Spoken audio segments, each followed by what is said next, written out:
제가 고등학교 다닐 당시 영어 참고서의 대명사어도 같았던 것이 정통종합영어라는 책이었습니다.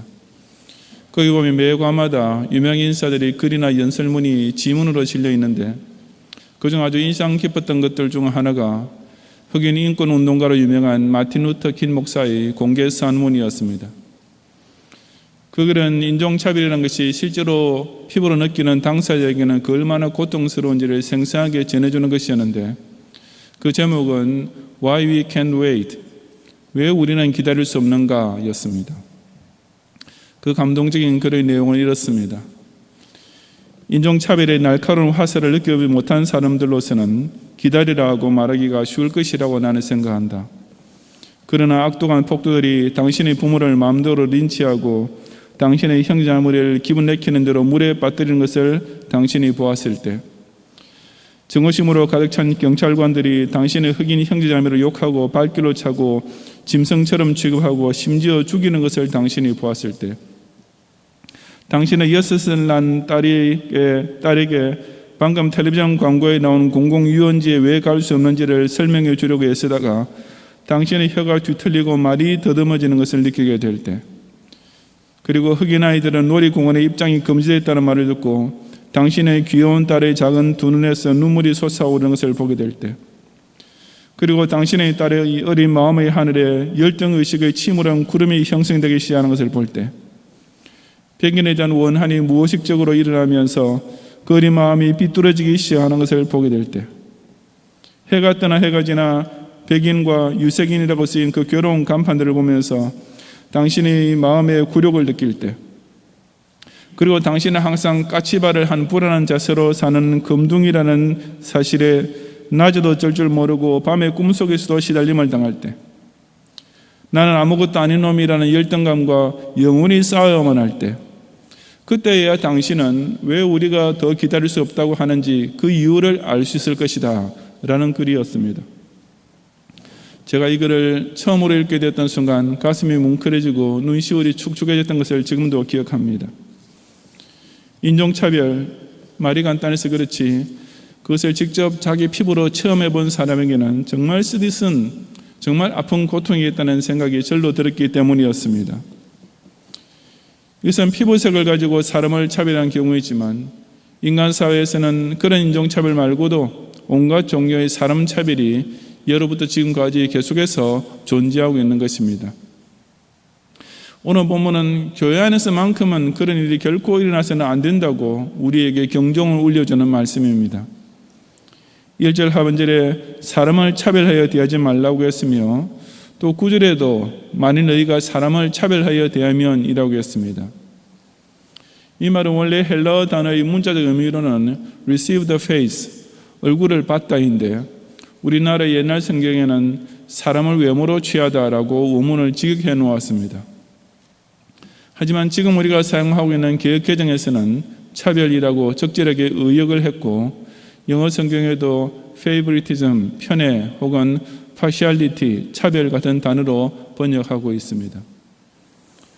즉 사람 차별이란 얼굴 따위 외모나 사회적 지위 혹은 인종 등 사람의 겉만 보고 선입견적인 판단을 내리면서 그 사람을 대하는 행위를 가리키는 것입니다. 이 시간 저는 적어도 기독 신자는 특히 교회 안에서 그 어떤 사람 차별도 결코 해서는 안 될 이유가 무엇인지를 함께 상고해 보고자 합니다.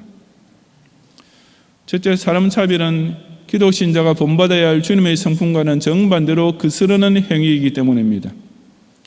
1절부터 7절까지 함께 봉독하겠습니다. 내 형제들아, 영광의 주 곧 우리 주 예수 그리스도에 대한 믿음을 너희가 가졌으니 사람을 차별하여 대하지 말라. 만일 너희 회당에 금가락지를 끼고 아름다운 옷을 입은 사람이 들어오고 또 남루한 옷을 입은 가난한 사람이 들어올 때 너희가 아름다운 옷을 입은 자를 눈여겨보고 말하되 여기 좋은 자리에 앉으소서 하고 또 가난한 자에게 말하되 너는 거기 서 있든지 내 발등상 아래에 앉으라 하면 너희끼리 서로 차별하며 악한 생각으로 판단하는 자가 되는 것이 아니냐. 내 사랑하는 형제들아 들을지어다. 하나님이 세상에서 가난한 자를 택하사 믿음에 부유하게 하시고 또 자기를 사랑하는 자들에게 약속하신 나라를 상속으로 받게 하지 아니하셨느냐. 너희는 도리어 가난한 자를 업신여겼도다. 부자는 너희를 억압하며 법정으로 끌고 하지 아니하느냐. 그들은 너희에게 대하여 일컫는 바 그 아름다운 이름을 비방하지 아니하느냐라고 했습니다. 사람을 차별해서는 절대로 안 될 가장 근본적인 근거는 바로 우리 믿음의 대상이요 삶의 주인이신 예수님께 있습니다. 여기서 예수님을 수식하는 말 중에 특히 영광의 주라는 표현이 의미가 있습니다. 마땅히 홀로 영광을 받으셔야 할 존귀하신 주님을 위로 받들어 모시는 신자라면 그분에게 속해 있는 사람 가운데 누구는 받들어 모시고 누구는 낮추어 보는 따위의 차별 행위를 결코 할 수가 없다는 뜻입니다. 바로 골로새서 3장 11절에 거기에는 헬라인이나 유대인이나 할레파나 무할레파나 야만인이나 스구디아인이나 종이나 자유인이 차별이 있을 수 없나니 오직 그리스도는 만유시요 만유 안에 계시니라고 말씀한 그대로입니다. 이어지는 2절과 3절에 나오는 예화의 무대는 회당인데 이것은 당시 이방 지역에 흩어져 있던 디아스포라 초대교회 성도들이 예배드리기 위해 모였던 장소였습니다. 그 예배당에 두 사람의 방문객이 찾아왔는데 예배당 입구에서 안내하던 교인이 그 두 사람의 옷차림을 보고 한 명은 부자고 한 명은 가난배인 것을 단박 알아차렸습니다. 그래서 부자는 좋은 자리로 공손히 안내하고 가난한 사람들은 당신은 그냥 서 있든지 정 앉고 싶다면 땅바닥에 앉으시오 라고 말한 것입니다. 물론 야고보는 실제로 그런 일을 목격하거나 들었다기보다는 그런 극단적인 경우를 가정해서 예를 들고 있는 것이며 그래서 약간의 과장법을 가미하고 있습니다. 야고보는 그런 일을 두고 너희끼리 서로 차별하는 교인 사이에서 사람을 편애하는 행위라고 했습니다. 6절과 7절에 기록된 부자들의 억압과 업신여김은 초대교회 당시 실제적인 사회상을 반영합니다. 그때쯤 로마 사회에서 지배층에 속하는 계급 중 특별히 소수의 거상들과 토지 소유주들은 더 많은 재산과 힘을 계속 불리고 있던 중이었습니다. 그 와중에 가난한 자들은 조금 가지고 있던 논밭마저 빚 때문에 저당 잡히고 결국은 넘겨주고 나중에는 자기 몸까지 팔리는 소위 부익부 빈익빈 현상이 두드러지게 나타나고 있었습니다. 여기 법정으로 끌고 가지 아니하느냐 하는 말이 바로 그처럼 부자들이 자신의 재산 축적을 위해 가난한 사람들을 상대로 소송하는 행위를 가리킵니다. 또한 그런 부유층은 그 아름다운 이름을 비방하는 자들, 즉 세력 있는 유대인들과 결탁하여 예수 그리스도의 이름을 회방하고 신자들을 박해하는 무리이기도 했습니다. 야고보도 예수님과 마찬가지로 부자라는 사실이 구원받지 못하는 이유로 직결된다고는 결코 말하지 않았습니다.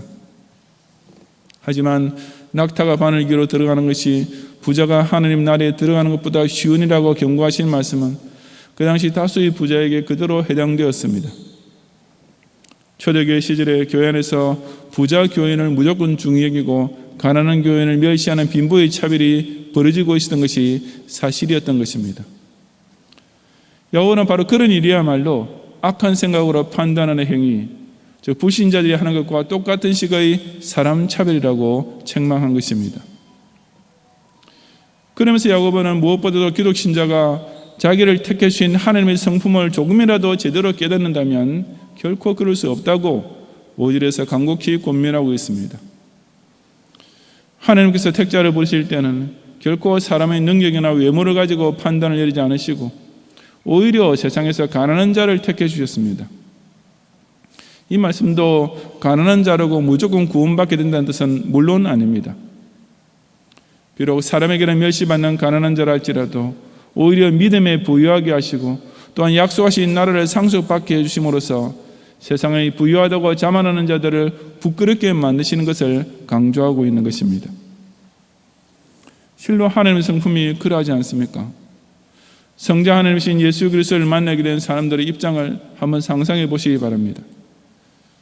우리 예수님께서 조금이라도 사람 차별을 하셨다면, 우리 주님께서 조금이라도 사람의 얼굴이나 경력이나 학식이나 재력을 두고 그 사람을 대하는 태도를 달리 하셨다면 그처럼 빈부 고아를 막론하고 온갖 종의 사람들이 다 그 주님의 성품에 감동하고 그 주님을 사랑하고 믿게 되는 역사가 과연 일어날 수 있었겠습니까? 온 민족이 다 혐오하는 세리가 예수님을 찾아왔을 때에도 우리 주님은 조금도 그를 싫어하거나 피하지 않으셨습니다. 오히려 예수님께서 삭개오야, 오늘 내가 내 집에 가서 머무르겠다고 말씀해 주셨을 때 삭개오는 아마 자기 귀를 의심했을 것입니다. 모든 동네 사람이 다 멸시하는 창녀가 당신의 발밑에 엎드렸을 때 주님은 조금이라도 그녀를 겉만 보고 판단하지 않으셨습니다. 도리어 죄사함을 많이 얻은 자가 나를 더 많이 사랑하게 된다라고 그 여인의 중심을 100% 이해해 주시면서 따뜻하게 포용해 주셨습니다. 모든 유대인이 증오하는 로마 군대 백부장이 찾았을 때도 우리 예수님께서는 그의 사회적 배경, 정치적 입장을 보지 않으셨습니다. 내가 이스라엘 사람 중에도 이만한 믿음을 보지 못했다라고 그의 믿음만 극구 칭찬해 주셨던 것입니다. 우리 자신 역시 예수님 앞에서 무슨 할 말이 있겠습니까? 주님께서 만일 우리의 외모나 재력이나 학력이나 인격이나 덕의 정도를 가지고 판단하셨다면 우리 가운데 이 자리에 앉으실 만한 사람이 단 한 명이라도 있었겠습니까? 이처럼 예수님께서는 우리 모두에게 무한한 사랑을 거저 베풀어 주셨음에도 불구하고 우리가 자기보다 조금 못하다 싶은 교훈을 차별한다면 그것이야말로 10,000달란트 탕감받은 자가 돌아서서는 100데나리온 빚진 동료를 옥에 집어넣는 행위와 똑같은 것 아니겠습니까? 기독신자는 어떤 사람을 만나든지 특히 적어도 교회 안에서 만나는 교우들을 대할 때는 하나님께서 자신에게 거저 베푸시는 그 고마운 은혜를 기억하면서 바로 그 하늘 아버지의 성품을 본받아 다른 사람을 대할 수 있어야만 합니다. 영광의 주 예수 그리스도를 만나고 그분을 본받아 살고자 하는 믿음을 가진 신자답게 그 주님께서 나를 영접하신 그대로 이웃과 교우들을 나보다 더 낫게 여기며 대하는 성도들이 되시기를 바랍니다. 둘째로 사람 차별은 기독 신자에게 주어진 이웃 사랑의 큰 계명의 정면으로 불순종하는 죄이기 때문입니다. 8절 이하 13절까지 함께 봉독하겠습니다. 너희가 만일 성경에 기록된 대로 내 이웃 사랑하기를 내 몸과 같이 하라 하신 최고의 법을 지키면 잘하는 것이거니와 만일 너희가 사람을 차별하여 대하면 죄를 짓는 것이니 율법이 너희를 범법자로 정죄하리라.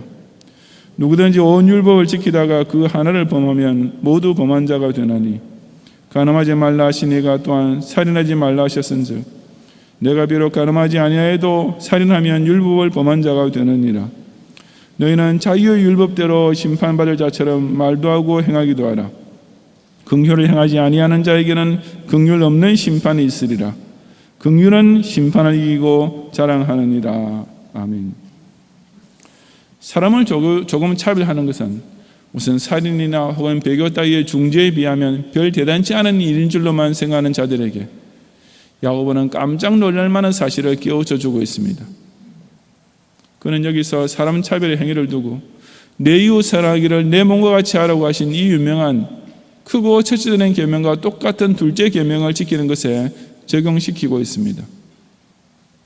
이 둘째 계명은 여기서 밝힌 그대로 율법 중에서도 The Royal Law, 최고의 법에 해당됩니다. 그러므로 모든 사람을 동등하게 사랑하면 이 최고의 법을 지키는 좋은 일이지만 만일 사람을 차별하면 이 큰 율법을 어기는 죄를 짓는 것이며 그런 까닭에 바로 이 율법에 의하여 범법자로 정죄당할 수밖에 없다는 단언입니다. 이어지는 10절과 11절에 나오는 대로 간음이나 살인은 그 행위가 뚜렷이 드러나는 적극적인 범죄인 까닭에 그것이 죄라는 사실에 대해서 어느 사람도 이견이 있을 수 없습니다. 반면에 이웃 사랑을 실천하지 않는 죄는 무엇을 하지 않는 소극적인 죄인 까닭에 상대적으로 좀 덜 중한 죄처럼 여겨질 수 있습니다. 하지만 바로 여기에 우리가 빠지기 쉬운 맹점이 있다고 본문이 지적해 줍니다. 야고보는 살인하면 율법을 범한 자가 된다고 제6계명을 인용하면서 사람을 차별 대하는 것 역시 형제를 미워하는 살인죄나 꼭 마찬가지로 명백한 죄이며 또한 중범죄라고 강조합니다. 더욱이 온 율법을 다 지키더라도 그중 하나를 범하면 역시 범법자가 될 수밖에 없는데 하물며 그 율법 중에서도 가장 큰 두 가지 계명 중 하나인 이웃 사랑의 계명을 어겼을 때야 오죽하겠느냐 하는 것이 이 구절들이 강조하는 요점입니다. 결론적인 말씀이 시작되는 12절의 자유의 율법이란 표현은 1장 25절에도 나오는 대로 예수 그리스도를 통해 완성된 율법, 즉 복음을 가리킵니다. 우리는 그 주님에 의하여 선포된 복음의 말씀을 따라 그대로 심판받을 위치에 있음을 상기하려는 뜻입니다. 그렇다면 우리의 말과 행동을 최종적으로 판단하게 될 그 자유율법, 즉 우리 주님의 복음은 어떤 심판을 선포하고 있습니까? 그중 하나가 곧 긍휼 없는 심판과 긍휼 있는 심판입니다. 마태복음 18장 33절부터 35절을 보면 아까 인용했던 악한 종 100데나리온 빚진 동료를 옥에 가둔 그 종에 관한 비유의 결론에서 내가 너를 불쌍히 여김과 같이 너도 내 동료를 불쌍히 여김이 마땅하지 아니하냐 하고 주인이 노하여 그 빚을 다 갚도록 그를 옥졸들에게 넘기니라. 너희가 각각 마음으로부터 형제를 용서하지 아니하면 나의 하늘 아버지께서도 너희에게 이와 같이 하시리라 하고 했습니다. 자기가 주인으로부터 불쌍히 여김 받은 것과 똑같이 자기 동료를 불쌍히 여길 줄 모르는 종은 결국 가서는 그 자신도 역시 주인으로부터 똑같은 대우를 받을 수밖에 없게 되는 것은 너무나 당연한 일입니다. 형제를 겉모습만 보고 차별하는 것은 곧 이웃 사랑의 율법을 어기는 죄이며 그처럼 사랑이 결핍된 자는 하나님의 긍휼을 실천하지 않은 그 죄로 인해 자기 자신도 긍휼 없는 심판을 당하는 최악의 상황에 이르게 될 것이라는 엄중한 경고가 아니겠습니까? 반면에 긍휼은 심판을 이기고 자랑하느니라고 했습니다. 남에게 사랑을 베풀어주는 행동은 곧 주님께서 자신을 택하시고 사랑을 베풀으신 사실에 대한 구체적인 신앙을 표현하는 것이며 그런 까닭에 그런 참된 신행일체의 신앙은 사람을 영벌에 빠뜨릴 심판마저 이기고 자랑할 수 있게 만든다는 뜻입니다. 사람 차별은 이처럼 우리가 언뜻 생각하는 것보다 훨씬 더 심각하고 중요한 계명과 그대로 직결되어 있습니다. 신자가 바로 이 계명의 순종 여부에 대해 장차 주님 앞에서 심판받게 될 것을 깨닫는다면 우리는 결코 이 이웃 사랑의 계명에 걸리는 죄를 함부로 범할 수가 없습니다. 예수님께서는 우리에게 새 계명을 너희에게 주노니 서로 사랑하라고 명령하셨습니다. 우리가 쉽게 기억하고 반드시 실천하게 하시려고 예수님께서는 수많은 계명을 이 하나로 요약 정리해 주신 것입니다. 성도가 서로 사랑하는 이 계명을 제대로 지키는 것은 곧 하나님을 진정 사랑하는 첫째 계명을 이미 지키고 있다는 증거가 되는 동시에 성도로서 마땅히 행해야 할 다른 모든 선한 봉사와 충성의 삶을 향한 기초가 되기 때문입니다. 그런데도 우리는 십계명은 줄줄 잘 외우지만 이 예수님의 세 계명 딱 한 가지로 요약해 주신 이 최고 율법은 별로 중요 여기지 않는 참 나쁜 버릇을 가지고 있습니다. 십계명에 나오는 이웃 사랑의 계명들은 다른 사람에게 이런저런 악을 행하지 말라는 부정명령이 대부분이지만 예수님께서는 그것들을 이웃에게 사랑을 베풀어 주라는 긍정명령 하나로 통일시켜 주심으로써 그저 남에게 나쁜 짓을 하지 않는다고 다 된 줄로 착각하지 말고 보다 더 적극적인 사랑을 실천하라고 명령하고 계시는 것입니다. 그러므로 그 어떤 교우라도 결코 차별 대우하지 말고 오직 늘 자신부터 낮추고 먼저 대접함으로써 교회의 인물이 되신 예수님께서 우리에게 내리신 교회 생활의 제1조에 해당되는 이 새 계명의 법부터 꼭 지키는 성도들이 되시기를 바랍니다. 성도 여러분, 사람 차별은 인간 사회에서 당하게 될 때도 아까 마틴 루터 킹 목사의 말대로 정말 한시라도 견디기 어려운 고통입니다. 하물며 누가 모처럼 교회에 찾아왔을 때 어떤 모양이라든지 그런 일을 느끼게 되거나 당하게 된다면 그 기분이 어떠하겠습니까? 사람 차별 그 자체만 해도 지극히 악한 행위지만 그것이 더구나 너희 회당, 즉 교회 안에서 벌이게 될 때는 더욱 최악의 죄가 됩니다. 이 설교를 들으면서 속으로 담임 목사님이야말로 우리를 차별 대우하고 있으면서라고 불만을 품는 사람이 우리에게 목양실에 전도사님들 중에 혹 있을지 모릅니다.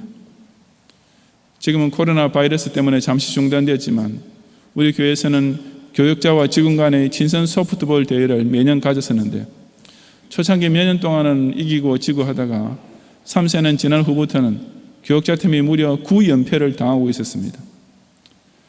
그러다가 재작년에 목양실에 그야말로 혜성 같은 루키로 등장한 모 여전사님께서 직원팀 여자 선수의 타격을 꽁꽁 묶어놓는 괴력의 투구를 보여주는 덕분에 교육자팀은 장장 10년 만에 드디어 우승을 차지함으로써 꿈에도 그리던 우승 상품인 참기름 한 병씩을 받게 되었습니다.